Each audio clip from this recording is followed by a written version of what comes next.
Hello, friends. Robert Bevan here, author of the Caverns Creatures series of comedy, fantasy novels, and short stories. With me is Sam West, and today we're discussing yet another of the new feats from Bigby Presents Glory of the Giants. Today we will be talking about Soul of the Storm Giant. For all of you big old Storm Giant fans out there, I do love me a solitary Storm Giant. They're pretty freaking cool. This is less cool. It's fine. So this is a prereq worth level like the rest of these do. Strike of the Giant Storm Strike feat is required. So you have to have the Strike of the Giant's feat and take the Storm Strike option, which is a D10 or a D6 bonus damage on hit, and it has just the hit creature has disadvantage on its attack rolls until the start of the next turn, which is pretty good. That's one of the better ones, I think. Additionally, this says your ability score increase. You increase your strength, wizard, charisma by 1. If it ever goes from an odd to an even, you're very happy if you care about those. This also notably is one of the two that give charisma, so its pool of options is expanded a bit to like warlocks, sorcerers, bards. You can have a little bit wider of a class selection with this than the constitution-based ones for ones that care about like upping their attack mod and stuff. And I didn't mention that with Cloud, but I feel like it's worth noting that this is a little bit more accessible to a wider variety of classes. Additionally, there's Maelstrom Aura. This is the bulk of what the features are. As a bonus action, you surround yourself with an aura of magical wind and lightning that extends 10 feet from you in every direction, but not through total cover. The aura lasts until the start of your next turn or until you are incapacitated. While the aura is active, you have resistance to lightning and thunder damage. In addition, attack rolls against you have disadvantage, and whenever another creature starts its turn within the aura, you can force the creature to make a strength saving throw, DC 8 plus proficiency bonus plus the modifier increased by this feat. On a failed save, the creature's speed is halved until the start of your next turn. You can use this bonus action a number of times equal to your proficiency bonus, and regain all expended uses when you finish a long rest. All right. I really, really wish this had another ability. Really, really, really wish this had another ability. I wish that the lightning thunder you were surrounded by lightning, and it doesn't do any damage to anyone. Yeah, that's weird.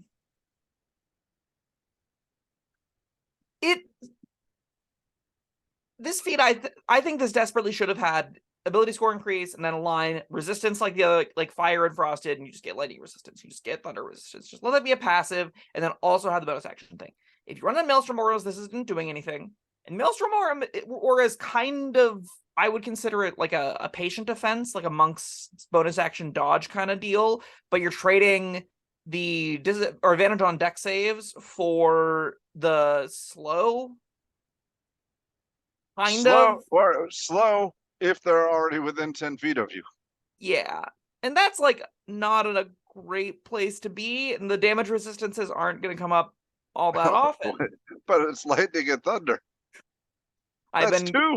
I've been doing all of the all the spell lists for all the different damaging types because I'm ranking them all for the Google algorithm gods, and have come to I really thought there were more lightning damage spells than there are. There are like 18, if that, and that includes all the ones that also say the rest of the damage types, which are like 9. So there's like single digits of unique, meaningful lightning damage spells in the game, and they got like blue dragons, and that's kind of it as far as lightning damage. I have a hunch thunder damage isn't going to fare much better. So like as far as active features that care about those damage types, they're some of the lowest in the game. And on top of that, like they couldn't make that passive for some reason. This only lasts a single round, so you have to like time it right against the breath weapons and stuff. And the dragon can just like wait a turn and just claw you instead. If I see that guy surrounded by lightning and wind, I'll hold off a round. Yeah. The disadvantage on attack rolls is fine, but the previous version of this already gave you a way to do that, and I don't know how much of that ability you need. Maybe you're a build where your objective is I want everyone to always have disadvantage on attack rolls against me, so then you have like, okay, I Storm Strike it, gives a disadvantage on all its attack rolls, and then if I miss, I go, okay, fine, bonus action Maelstrom Aura, and now it's not going to have a hard time hitting me anyway.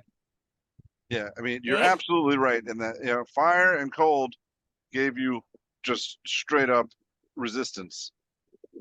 This could have straight up resistance against lightning and thunder damage, and I wouldn't feel any differently about it. Yeah, I 100% agree. Also, nitpick, it's a lot more readable if you do it that way, because whenever you have a giant block of text for Maelstrom Aura, parsing what this does is really obnoxious. There's no breaks in the paragraph text. Like I transcribed this onto a paper, and I just wrote down exactly the structure it had. Whenever you condense it onto like the spread that's in the books, it's like a half a page long of just text, and half of it's irrelevant. And I'm like, what are we doing here? How have we degraded this far in presentation of rules? This is ridiculous. I don't want to. Most of this text doesn't matter. This predominantly says, as a bonus action until the start of your next turn, creatures with disadvantage on attack rolls against you. The aura doesn't really matter because, again, you don't really care about slowing things that are already within 10 feet of you, because that means you're just kind of making them worse at fleeing. Sure. And then they still get a save to maybe not care anyway. That doesn't seem particularly useful. I was going to hit him with my lightning hammer, but then now I want to run away. Like, who is this for? Bonus action dodge is fine, but it's not nearly good enough to make it an entire feat, I don't think. Is it good enough with an ability score bump? Still probably not. And especially when you also have to take a mediocre, like a better version, like one of the better versions of a mediocre feat, but still a pretty mediocre feat to get here. I can see this having a home on an A character sheet, and that's the character that goes, I would like everyone to have disadvantage on all of their attack rolls. And that is the only sheet I could envision wanting something like this. I mean, like even the Storm Strike, I mean, you're talking it up, but I mean, D6 lightning damage. If the target is a creature, it must succeed or disadvantage on attack rolls until the start of your next turn. That's what is that, like Vicious Mockery? Vicious Mockery is the first, so it is slightly better than Vicious Mockery. And it also is tacked onto a attack roll, so it's kind of like a super Vicious Mockery that costs you no actions. And that is kind of useful. I do think that there are groups that will find, like, oh, the big bad here having disadvantage on all their attack rolls is really, really good whenever, they're making 4 a turn and they're hitting for 40, 12 plus whatever. It scales well. It definitely works better at tiers where the things are making multiple attack rolls. If it's only like mitigating one attack roll, I'm a lot less interested in it. Yeah. Still. The low tier uses are also really thin. You get like 2 to 3, and 2 to 3 uses because they stuck it with proficiency bonuses, just not it. It feels so bad to have a feat at 4th level give you 2 d6 its bonuses to hit. Like, it's just nothing. It's 2 turns in a single combat, and that's not enough for a whole feat. No. And it scales it to this, and this is 2, 3, 4 at its best uses of bonus action dodge. So if you don't have a better bonus action to use, this is a way to mix it in there, I guess. But like, if we compare this to Ember of the Fire Giant, that does area effect damage and blind, and which is area of effect blind. So much better. It's selective too. It's so much better. Like that, it's useful in a variety of circumstances. It's defensive and offensive because you get the attack rolls against the blinded creatures made at advantage. Like, there's so many better things about that. That might be the only one that's par for the course. That's not true. Guy of the Cloud Giant's pretty sweet. Yep. Those 2 might be the only 2 that are like, yeah, I probably would dip. I would try to get this on my sheet if I could. This is Storm Giant. This is supposed to be the big King one. of the Giants. Yeah, staple Augury to this. Why not? They staple Augury to everything Storm Giant related in almost all of their printings. They didn't put it here for some reason. Like, one for you is Augury. Why not? I think I'd hate it more. Yeah, that's fair. I know you hate Augury. Plus, this paragraph could only take so much thing. Oh, God. Just indents, line breaks, anything. People have to be able to read this for it to have value, and bulk text like this, especially when it's rules and it's specific and the language is slightly different than it has been historically, all compounds in it being like, oh my God, what am I looking at? Did I skip a line? Is that what that means? I don't want to read this anymore. It doesn't seem good anyway. No.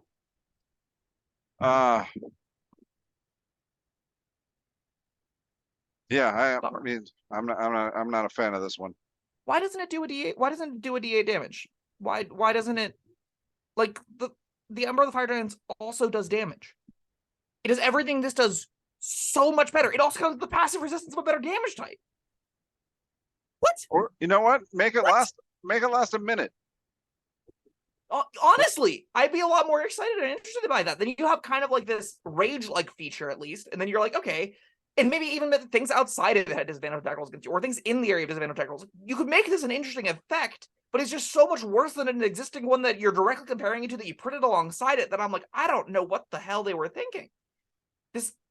It seems so off from what it needs to be. A lot of these feel like they printed them as they first wrote them, and didn't really consider or care about how they would actually function in the ecosystem of existing D&D, right? Like, I if don't you know. print It these feels in a world like void of other feats, they're fine, but the world isn't void of other feats.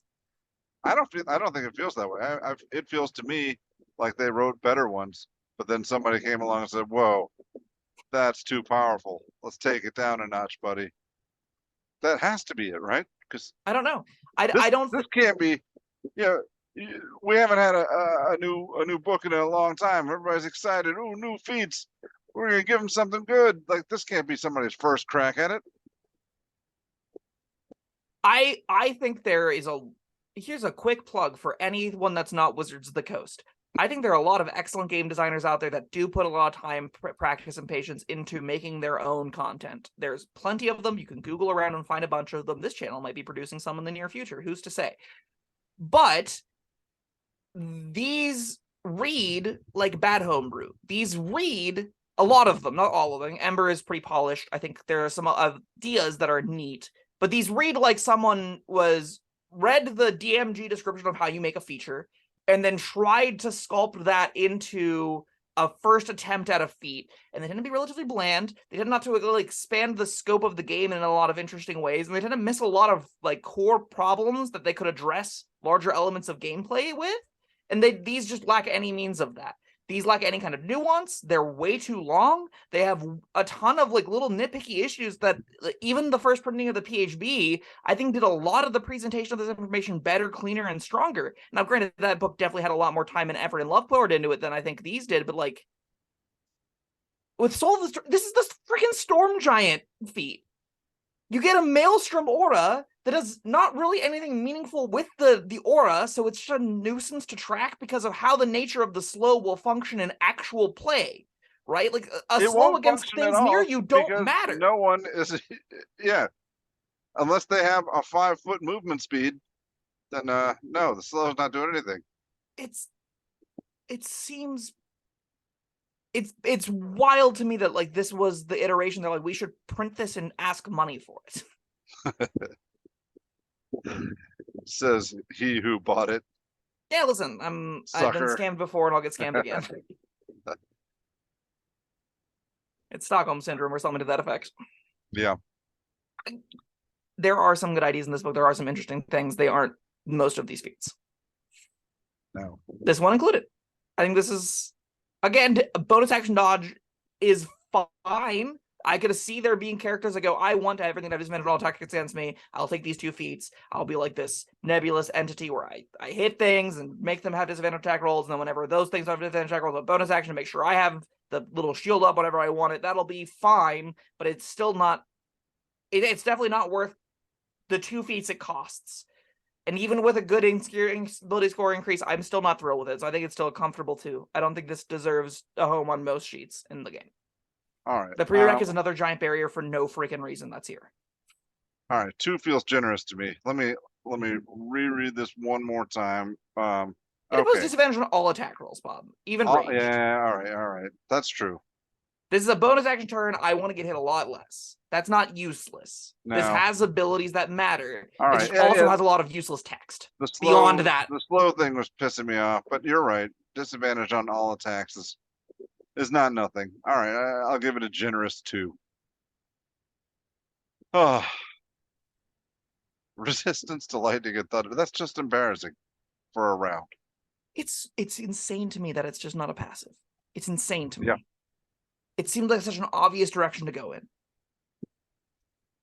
All right. Well, that was Soul of the Storm Giant. Your soul sucks. Thank you, Sam. Thank you, everyone, for joining us. Let us know what you think down in the comments. Soul of the Storm Giant.